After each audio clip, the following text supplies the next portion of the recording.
नमस्कार। आज के इस वीडियो में हम बात करते हैं चंद्रमा और केतु की युति से बनने वाले ग्रहण दोष के बारे में। ये दोनों ग्रह जो हैं वो अगर एक साथ आ जाते हैं तो कहीं न कहीं हमारे जीवन में ग्रहण दोष, मानसिक तनाव, चिंताएँ बढ़ाते हैं, क्योंकि चंद्रमा मन का कारक है, मन को दिखाता है, हमारे कॉन्फिडेंस, मनोबल का कारक है और कहीं न कहीं हमारे मन में जो भी चीज़ें उत्पन्न होती है, जैसे कि कोई चीज़ को लेके हानि, नुकसान, लाभ, तो उनको कहीं न कहीं कम और ज़्यादा करता है। केतु क्या है? विकृति का कारक है, विकलांग ग्रह है और कहीं न कहीं हमारी चीज़ों को इतना ज़्यादा काट देता है, तरसा देता है या फिर ऐसे करता है कि हमें ना इधर का ना उधर का कहीं का भी नहीं छोड़ता है। तो ये ग्रह मोक्ष का भी है, धर्म का भी है, बहुत लाभदायक ग्रह भी है। लेकिन जब ये चंद्रमा, सूर्य इनके साथ आता है तो उनके जो योग हैं, उनकी जो ताकत है, उनको कहीं न कहीं ऐसा काट के छोड़ता है कि हम इतने ज़्यादा टूट जाते हैं किसी चीज़ को लेके कि फिर हमें जीवन में कोई चीज़ अच्छी नहीं लगती। यानी कि एकदम जैसे कोई व्यक्ति बहुत कुछ धनवान है, सब कुछ है, लेकिन अचानक अपने आप ही किसी चीज़ को लेके इतना तनाव आ जाता है कि वो आदमी जो है वो टूट जाता है उस चीज़ को लेके। तो ये ग्रहण दोष जो है वो इस तरह की विकृति को दिखाता है। यानी कि ये बीमारी कैसी होगी? 8वें घर है, लंबी बीमारी। और ये जो वीडियो है इसमें मेन है 8वां घर, यानी कि ये अगर युति 8वें घर में बनती है तो किस तरह का परिणाम देगी। और सबसे महत्वपूर्ण है कि इसे हम कैसे प्रेडिक्ट करेंगे, क्योंकि प्रेडिक्ट करना यानी कि फलादेश करना सबसे महत्वपूर्ण है। अगर आपकी जन्म कुंडली में या आपके किसी भी रिलेटिव की जन्म कुंडली में ये जो युति बन जाती है तो ये कब दोष बनता है, कब ये युति रहती है, उसको हम कैसे प्रेडिक्ट करेंगे, कैसे हम इसका उपाय करेंगे और कैसे हम जो है वो ये समझेंगे कि भाई इसका परिणाम हमें किस टाइम पे जो है मिलेगा, जिससे कि हम बचें। यानी कि ये सारी चीज़ों की हम बारीकी से चर्चा करेंगे और साथ में सारा कुछ प्रैक्टिकल करेंगे, सॉफ्टवेयर के माध्यम से करेंगे और हर चीज़ को बारीकी से लेंगे तो हमें बहुत कुछ सीखने को मिलेगा। तो सबसे महत्वपूर्ण है मेरा ये जो यूट्यूब चैनल है इसे सब्सक्राइब जरूर करें, नोटिफिकेशन बेल को प्रेस करें, जिससे कि आपको आने वाले जो वीडियो हैं वो मिलते रहें। क्योंकि हमारे इस यूट्यूब चैनल पर इसी तरह के युतियों या फलादेश फलित ज्योतिष पे जो हैं वो चर्चाएँ होती है। सारी की सारी जो है वो कैलकुलेशन है, कोई भी ये नहीं है कि भाई आपको ये योग है, ये दोष हैं, ये बड़े-बड़े चीज़ें हैं, ये सब बातें नहीं करते। प्रेडिक्शन करेंगे और प्रेडिक्शन से ही जो है वो फलादेश करेंगे। तो सबसे महत्वपूर्ण है कि आपके सामने ये जन्म कुंडली आ गई है। अब इस जन्म कुंडली में चंद्रमा और केतु की युति है 8वें घर में। मैंने युति कहा है, दोष कब बनेगा उसको भी देख लेते हैं और क्या परिणाम होंगे उनको भी देखें। देखिए यहाँ पे चंद्रमा और केतु जो है वो दोनों की डिग्रियों को देखना। जब आपके मन में डिग्री का बात आती है तो आप ये सोचते हो ये बाल अवस्था है, ये तो कुमार अवस्था है, ये युवा अवस्था है, ये वृद्ध अवस्था है, या मृत अवस्था है, या अस्त अवस्था है। तो यहाँ पे हमें क्या करना है, इन सबको भूल जाना है और इनमें नक्षत्र को पकड़ना है। जब आप नक्षत्र को पकड़ लेते हो तो आपने सब कुछ पकड़ लिया। जैसे कि यहाँ पे देखिए चंद्रमा जो है वो तुला राशि में बैठा है और तुला राशि के अंदर चंद्रमा 26 डिग्री 58 मिनट का है आपके विशाखा नक्षत्र में, जिसका मालिक है गुरु। और गुरु लग्न में बैठा है मीन राशि में, जो हंस नाम का पंच महापुरुष योग बना के बैठा है, तो बहुत महत्वपूर्ण लाभदायक भी है। इसके बाद हम केतु को देखते हैं तो केतु यहाँ पे 20 डिग्री का 58 मिनट का है विशाखा नक्षत्र में, उसका मालिक भी गुरु है। तो दोनों का नक्षत्र स्वामी एक है। अगर दो ग्रह जो युति में है, अगर इन दोनों में 6 डिग्री या 5 डिग्री का लगभग अंतराल है तो कहीं ना कहीं वो नवमा दसमांश में कहीं ना कहीं एक बार आके हमें परेशान कर सकते हैं। या दोनों एक ही नक्षत्र में है तो इनका नियंत्रक ग्रह वो लगन कुंडली का भी एक हो जाएगा, जो कि नवमांश में भी जाके जो है वो एक होगा, तो हमें कहीं ना कहीं अशुभ परिणाम भी देगा। तो इसलिए दोनों का स्वामी एक है गुरु। तो यानी कि हम ये कह सकते हैं कि ये जो युति है ये दोष में तब्दील हो गई है, अब हम इसे दोष कहते हैं। तो यहाँ पे चंद्रमा और केतु का ग्रहण दोष बन चुका है, अब 8वें घर में बना है। क्या क्या परिणाम हो सकते हैं? देखिए सबसे महत्वपूर्ण कि 8वां घर जो है हमारे जीवन में लंबी बीमारियों को दिखाता है, अचानक होने वाले घाटे, नुकसान, तकलीफ, तनाव और कहीं ना कहीं अचानक जो लाभ होता है वो उसको भी दिखाता है। तो अब अचानक लाभ अगर हमारे हाथ से निकलता है तो भयंकर तनाव आता है कि यार हमने इतनी मेहनत की, हाथी निकल गया, पूंछ नहीं निकली, बस इतना सा हो के हम अगर हो जाता तो हमारा काम बन जाता। जैसे कई लोग जुआ सट्टा लॉटरी खेलते हैं तो उसमें दाव लगाते हैं और कई बार ऐसा लगता है कि यार ये दाव 99% लग चुका है, बस अब तो फॉर्मेलिटी लिया, वहाँ पर वो फॉर्मेलिटी हमारा जीवन जो है हरण कर लेती है। तो हमें चिंताएं बन जाती है और इतना तनाव आता है कि यार ये हम क्यों किया, कैसे किया। तो ये जो तनाव, चिंताएं, मानसिक जो पीड़ा होती है वो हमें 8वें घर और इस ग्रहण दोष की युति से यानी कि दोष से आ जाता है। ये हमारे वैवाहिक जीवन में देखा जाए तो सेक्सुअल प्लेजर यानी कि ये हम कह सकते हैं कि शारीरिक सुख का कारक है, गुप्त जो रोग हैं उनका भी कारक होता है। दूसरा कि हमारे जो सास ससुर हैं, चाहे वो लड़की है लड़का है, तो वहाँ का दिखाता है, ससुराल पक्ष को दिखाता है तो वहाँ पे भी हमें काफ़ी पड़ताड़नाएँ, चिंताएँ, परेशानियाँ जो भोगनी पड़ती है वो यहाँ पे 8वें घर के ग्रहण से बनती है। यानी कि हम अपने जो हमारे इन-लॉज़ हैं उनसे बहुत ज़्यादा परेशान रहते हैं, उसका कारण भी कहीं न कहीं ग्रहण दोष बन जाता है। दूसरा कि हमारे को कोई बीमारी, या सबसे बड़ी है यहाँ पे बीमारी होती है मानसिक तनाव, चिंताएँ। आदमी को बैठे-बैठे डिप्रेशन आता है, छोटी-छोटी बातों में तनाव आ जाता है, नौकरी में सबसे ज़्यादा तनाव हो जाता है। इसका कारण यही होता है कि ग्रहण दोष। अब हम इसको कैसे प्रेडिक्ट करेंगे इस कुंडली के माध्यम से, देखिए थोड़ा-सा इसको समझने की कोशिश करिए। और सबसे महत्वपूर्ण, मेरा ये जो यूट्यूब चैनल है इसे सब्सक्राइब ज़रूर कर लीजिए, नोटिफिकेशन बेल को भी प्रेस कर लीजिए। और हर संडे रात्रि को 9 बजे हम जो है वो लाइव सेशन करते हैं, जिसके द्वारा आप अपनी जन्म कुंडली को फ्री ऑफ कॉस्ट जो है पूछ सकते हो कमेंट करके। और दूसरा है कि अगर आप हमसे कोई पर्सनली अगर कंसल्टेशन लेना चाहते हो तो इसकी सेवा शुल्क है, उसके बाद आप जो हैं वो भी ले सकते हो।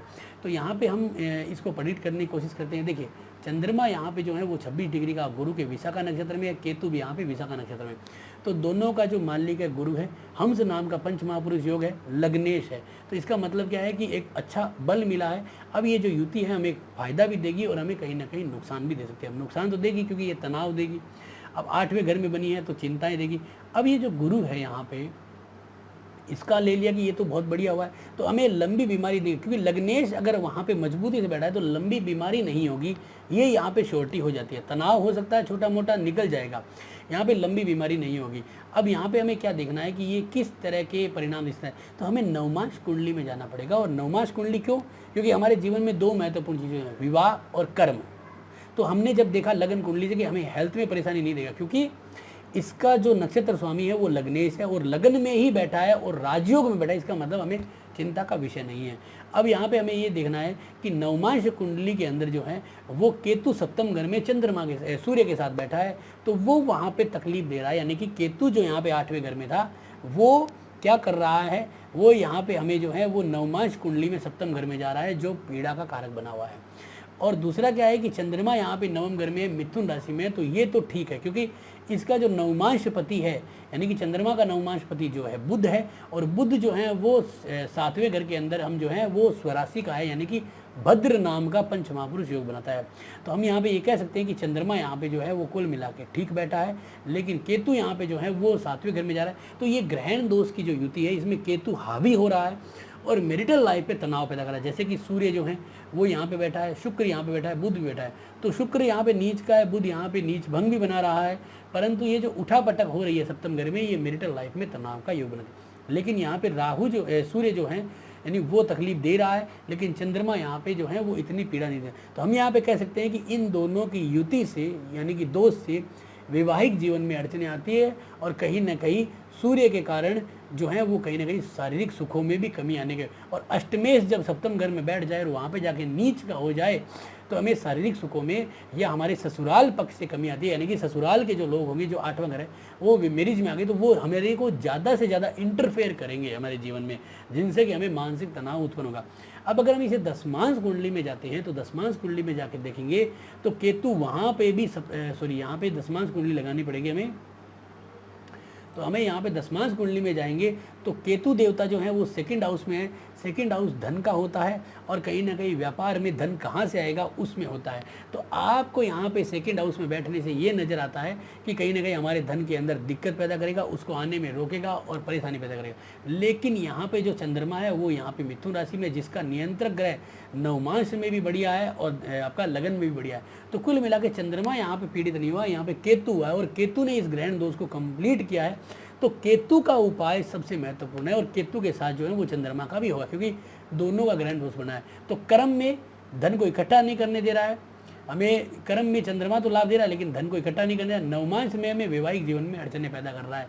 तो कुल मिला के हम ये अगर ये देखते हैं तो हमारे जीवन में इस ग्रहण दोष के कारण हमारे 2 तरह की तकलीफें, एक तो मैरिटल लाइफ में और काम धंधे में, यानी कि व्यापार में धन को इकट्ठा नहीं करने देता है, और धन जो सेविंग है उसको कहीं ना कहीं नुकसान पहुंचाने के योग में आ रहा है। तो अब ये युति जो है जहाँ पे हानि कर रही है 2 जगहों पे, उनके हम सर्वाष्टक वर्ग में बिंदु भी देख सकते हैं। जैसे कि सर्वाष्टक वर्ग सभी वर्गों का सार है, इसीलिए इसे सर्वाष्टक वर्ग कहा गया है।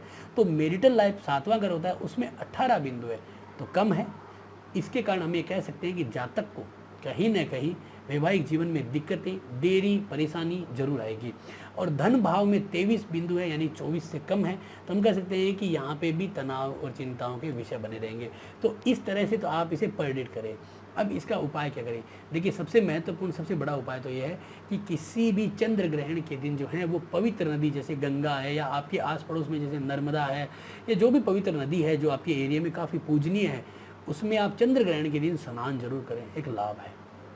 या श्रावण महीने में या फिर अमावस को भी इसका लाभ ले सकते हैं। और सबसे महत्वपूर्ण होता है हरिद्वार, नासिक, उज्जैन या प्रयाग, ऐसी जगहों पे आपको जो है वो चंद्र केतु के ग्रहण दोष की शांति करानी चाहिए।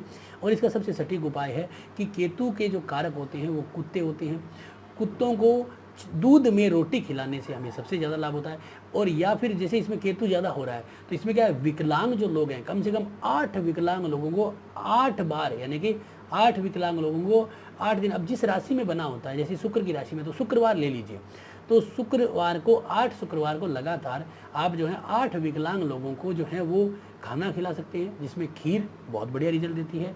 तो यानी कि आप जो है वो खीर, पूड़ी, हलवा जो भी है, तो इस तरह का 8 लोगों को खिलाने से आपको लाभ होता है। केतु और ग्रहण के लिए जो है आपको सबसे महत्वपूर्ण है भगवान शिव। चंद्रमा भगवान शिव की जटाओं में है, तो वहाँ पे जल के साथ दूध और घी भी डाल सकते हैं, जिससे कि आपको लाभ होता है। और आपका शहद भी, उससे आपको काफ़ी लाभ होता है। तो ये आप जो है वो शुक्रवार, सोमवार या फिर बुधवार के दिनों में करने से आपको लाभ होता है। इसके लिए आप अगर पहनना चाहते हो तो आपका जो अंगूठा होता है, इसके अंदर आप एक मोटा मतलब इतना चौड़ाई का चांदी का एक छल्ला भी पहन सकते हो, जिससे भी आपको काफ़ी लाभ होने का योग बनता है। तो ये उपाय आप अगर करते हो तो आपको अत्यधिक लाभ होगा। और इसकी शांति जरूर कराएं। अब इसके परिणाम, बुरे परिणाम ज़्यादा से ज़्यादा कब हो सकते हैं? देखिए, अगर D9 चार्ट में बने तो मैरिटल लाइफ की जो उम्र आती है, ये तो है नहीं कि भाई 15 साल में हो जाएंगे, क्योंकि हमारी जो हिंदू संस्कृति के अकॉर्डिंग जो मैरिज की लाइफ होती है वो हम गाँव में से लेके शहरों तक अगर पूरा आंकलन लेते हैं तो 23 वर्ष से लेके और 30 वर्ष तक की आयु को हम लेते हैं। उसके बाद भी आगे हो सकता है।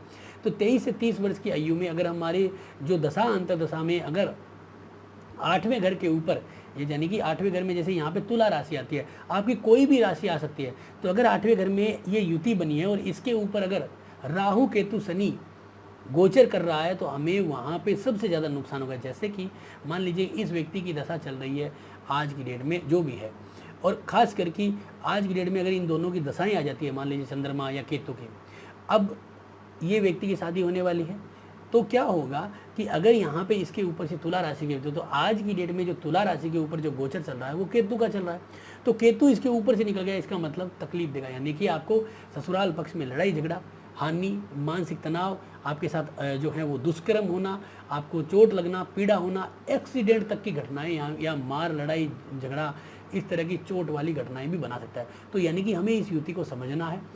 ये युति हमें इस तरह से परिणाम दे सकती है, यानी कि यहाँ पे अगर साढ़ सती हो या फिर राहु केतु शनि या मंगल भी चलता है तो भी हमें तकलीफ देता है। उस समय दशा अंतर्दशा हो तो हमें इस तरह के बुरे परिणाम मिलते हैं। लेकिन ये प्रोमिसेस दिखाता है मैरिटल लाइफ को तनाव करना, जबकि इसका मैरिटल लाइफ से रिलेशन नहीं है। लेकिन ये जो युतियाँ बनी है ना, इनसे इनका जुड़ाव हो गया है, क्योंकि यहाँ पे नवमांश और दसमांश दोनों के अंदर जाके हमने इसको प्रेडिक्ट किया है। तो आज का ये वीडियो आपको कैसा लगा जरूर बताएं। अच्छा लगा तो लाइक करें, शेयर करें, सब्सक्राइब करें। धन्यवाद दोस्तों।